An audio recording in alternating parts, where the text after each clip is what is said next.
Okay, well, thank you, Duane. It looks like we have some questions in the chat. First question is, what is a voodoo religion or magic? Well, that's good. I'm glad you brought that up, and I'm going to give you kind of a panoramic view here, and that is so much of what is taking place today is superstition. It's based on voodoo magic, and that is even since the days of Jesus and whatever. Jesus did psychic miracles because this is what he was taught. He was marketed as the Son of God, which is fine. You want to go with the gods and their saviors? Hey, go for it. And this is what people are looking for. They're looking for some kind of magic pill. And fine, have fun. But it'll just keep you in reincarnation. It's better to become more aware to where you're, it's like taking a shower where all the stuff comes off. You see, but if people want to become involved in the psychic sciences and looking for the magic pill and the miracles, and there's marketed sayings such as "look for a miracle every day." Again, what makes sense in life, as we're in the physical sense. There's a whole lot more, but you have to learn to see it. And you want a miracle? Well, the atom bomb's a miracle. You like miracles? That's a miracle. Wi-Fi's a miracle. Those are miracles, but people don't see it as that. The airplanes flying in the sky, the chemtrail planes, those are miracles. This is what people are chasing. They don't understand. It's all black magic, though. Basically, miracles are black magic, and they work against you. Yeah, you can get a healing, and the healers take on the karma. Have fun with that one. I've known people that have done that. It looks good, doesn't it? Like these different sciences, the laying on of hands, the Reiki, etc. It all looks really good. Yeah, you can relax and you feel good with it, and you can so-called spread the light, whatever. That's just spreading karma. If that's what you want, go for it. It's available to everybody. It'll just keep you here. And you can put little titles and ideas on it. Doesn't change the fact. Does the sun in the sky, is it concerned, or does it affect it at all, or the whole of life? No. These are ideas in creation is what they are. And if that's what you want, go for it. Yeah. Was there another part to that question or anything? Yeah, actually, you mentioned the black magic aspect, and then, there's the idea of white magic. So white and black and the good, it's all the same. bad. Oh, okay. All the same. It's all the same. It's a manipulation of the forces, which we all do in our own way. If you cut your salary out of the garden and your carrots and your celery and what have you, and you make a stew, that's a manipulation of the forces. That's cause and effect. That's part of creation. Yeah. It's not that it's good or bad. It's just that that's what you do. And so when you take the minerals and ingredients of the ground and you turn it into, like you take sand and turn it into glass or what have you, silicone or what have you, and you take the forces, you take uranium and plutonium and all these things and make atom bombs, that's manipulation of the forces. You have cause and effect. That's really all it is. It's cause and effect, and the outcome is whatever it is. And we see that today. So people are deciding their life. The bigger picture is that we're here to experience what is not real, to eventually recognize what is real. And so it just depends upon how long it takes you to recognize the true reality, which is your real awareness. And so in the meantime, we have all these different factors, and it can be white and black magic, ritualism, etc. And so, again, it's a choice people make until they finally wake up and see that it's not working, but it may take many, many more lifetimes, which we've already been through. How many more do you want to go through? Something along those lines. Yes, go ahead. You're up, Val.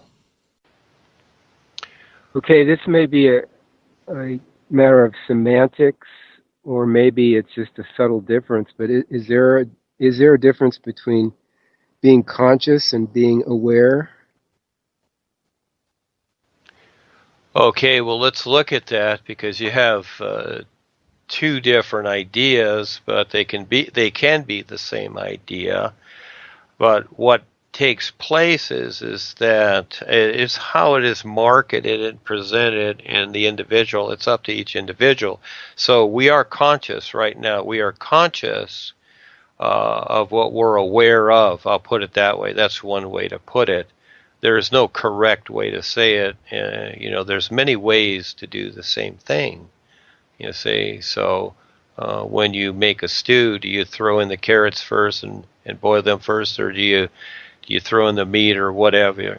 Whatever. Is there a correct way to do this? No, there's not. It's you figure it out yourself. But there's only one true central reality, and from that everything comes. But it's an isness, and at first, this boggles the mind because it's something that cannot be considered. Like the air we breathe, we really cannot consider the air we breathe. We really can't, even though we think we can. You see, that becomes the difference. So yes, we have, being conscious and your awareness. And first of all, let's just take being conscious. So we're here, we're conscious of the fact here and now that we're all together, making this program. All right, but then there's the awareness. Now, that's like the air we breathe. It's endless. It's everywhere, isn't it? Well, on the earth, it's just in this atmosphere. But your real awareness is everywhere, and especially mostly where you're not aware of. So there's so much more that you're not aware of than you are aware of. So all of a sudden, there is a difference about being conscious here and your real awareness, isn't there? Yes, there is, because there's always something that you're not aware of. And for the most part, you become self-convinced with your consciousness, don't you? You start to formulate ideas and you become self-convinced. It's like, well, I'm aware, I'm conscious, this is blah, blah, blah, etc. But you're just really conscious of this dimension is really what you're referring to. And that you may have other experiences. But the whole of life, your real awareness, there's a bigger part that you're unaware of, and to learn to perceive and recognize this is huge. But this is the best part, to be able to do that, and then to make sense of everything that's happening in creation, instead of being the unaware effect. It's amazing. Thanks for that distinction. That's very good. That's the simple version. Yeah. Thank you. Want the complicated one? No. It's good enough for me.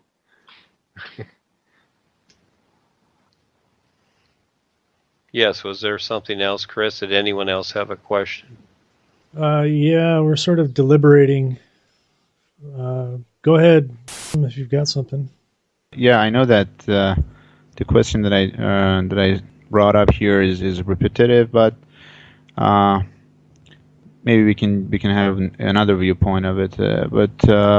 Yeah, my question is: does the physical world have a so-called certain singular governor, like astral or mental, that we know a single entity there?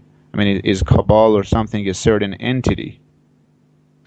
Well, again, I like to use on Earth. We have the setup of the kings and queens, don't we, or the royalty that rules the world, and this is a creation, isn't it? As we go back in time, we'll say we have fun with. We have fun with this. As we look at, say, as an example, the movie 2001. In the very beginning, you have these monkeys jumping around, is what you have. And all of a sudden, they're jumping around this big stone. It's called the monolith. And the idea of the monolith really is it represents the unknown, is what it represents. It's not a something, it just simply represents the unknown. Like the sun shining, I like to use the sun because the sun is wonderful.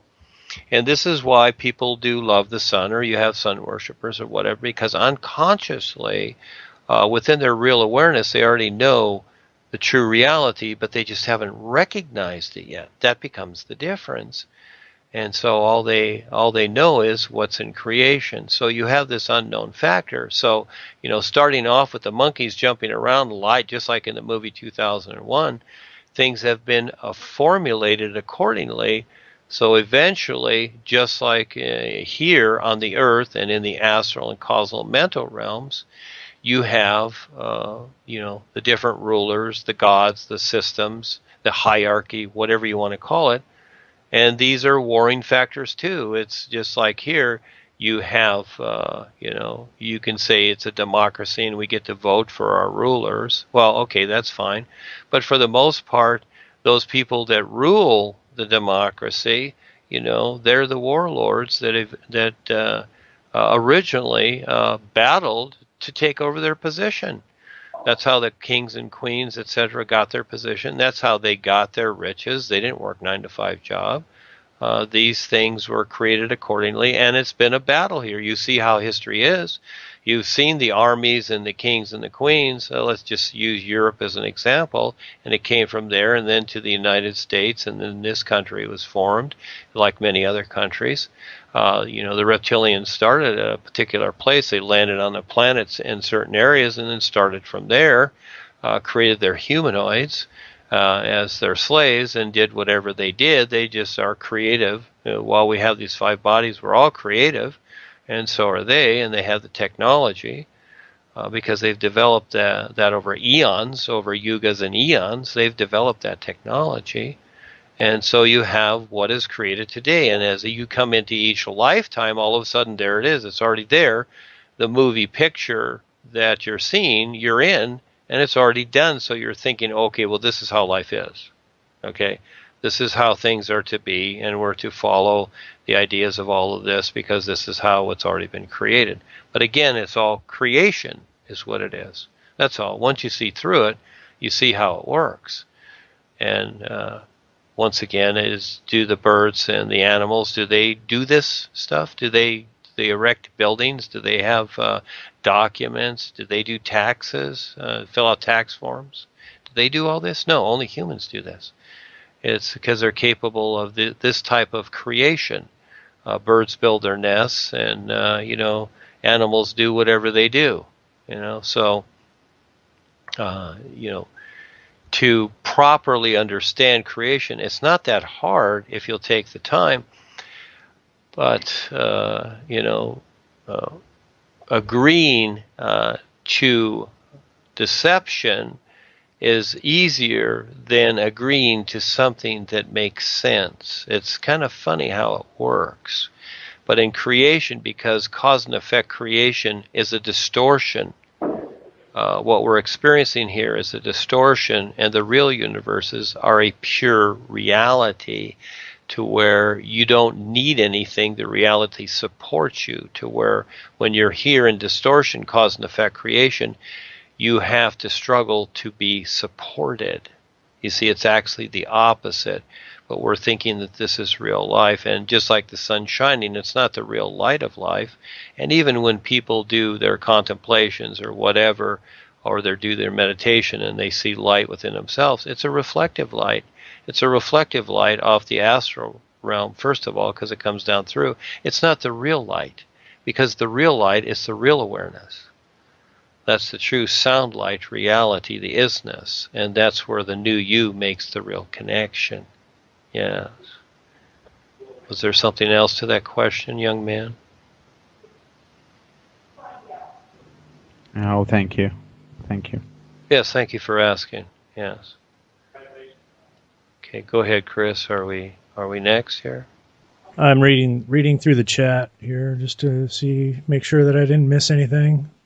Okay, no, I appreciate these things because it covers it a little finer, but there's a lot more to this, of course. This is just a very, very sketchy generalization. This is not written in stone. This is not what it is. Everybody will have their experiences, but for the most part, most people just skip from one idea to the other, thinking that this idea is better than this idea, when it's really all in creation. Yes. And this is where, when you're in the real universe, it has nothing to do with any of this. And just like the ideas of religion and politics, even when you go into the astral realm, It's really not there. It's in certain places because there's so much there. It's bigger than the sky and the universe is here in the physical. But and this is not really a real universe. This is a realm, is what it is. That's why it's all black, because this is the lowest part of life. It's just we're in blackness. Okay, we call it outer space, and there's light here, but the only light here is planets on fire, rocks on fire. That's the light. And if you want to call them divine, go ahead. I see them as as far out and wonderful too, but it's not the ultimate. And nothing is negated. We don't negate anything. We are simply adding to our experiences so we make better choices. And we don't use the terms good and bad, right and wrong, because it's not so. Everything is whatever you make it, just like a mound of clay. You turn it into what you want, and then if you want to, push it back into the square that it was, go right ahead. It's the same mound of clay. This is how creation works. Yeah, and so whatever form you make out of it, it's not good or bad or right or wrong. You decide what you want to do because you're learning through this process, playing in creation, how to wake up. And today, and it's been so many times, and the marketing ploy of the love idea, which is really your sensations and feelings, is people are thinking that, this will just solve everything. What the world needs now is love. Well, yeah, go ahead, have fun with it. And it's just taplining, reincarnation is all it is, because the focus is on emotional feeling and love. Yeah, that's what it is. It's a so-called warm love. And yeah, you can have that for as long as you want, and you'll just keep coming back. And if you want to do that, have fun with it. There's a bigger picture. Again, when you look at the sun, do you see love? Do you see the emotional love? No, it's more so. Life is real, is what it is. It's so real that you might say it's scary to the personal self, but it's just real. And it's just totally clear and clean. Yeah, it's so cool. Yeah, it's wonderful, is what it is. That's why we are wonderful worldwide educators. Yeah, we're more so than just the feelings that people can generate with the love idea. And actually, the love idea is marketing ploy by the reptilians, as a matter of fact, especially today. Yeah. And they add it to religion and politics and everything. And you see people cheering on the candidates and whatever. They're all getting tap-lined. They're all being subdued. And most of them will be back in future lifetimes because they keep agreeing with the system. They think that there's going to be a better master or controller out there for them. And so they're the ones agreeing to it. And then after the so-called candidate is appointed, then they're protesting him because they don't agree with him anymore, but yet they're protesting the system that they agree to. I guess that all makes sense. Well, have fun with it. So again, the birds and the bees, they don't seem to agree. I don't need to either. I just create a new position that's wonderful and share my real side experiences. And for the most part, it doesn't always fit in with the world system here that wants to be controlled. Well, that's a choice. We're not here to convince anyone. We're just doing our part while we have these bodies here, and we're only going to be here a short time, and then it's gone. And this is a great window of opportunity. And for the most part, the mankind will go back into the dark ages because we're basically already there anyhow. The planet's so poisoned and polluted, it's only getting worse every single day. There's over 5 billion cars, as an example, and boats and planes that are starting up every day, chemtrails, microwaves. How is it getting better? So yeah, go ahead and save for your IRA. Good luck. The end result is you'll just be old and you'll forget again. Yeah, if you don't wake up. And again, we are the new way out.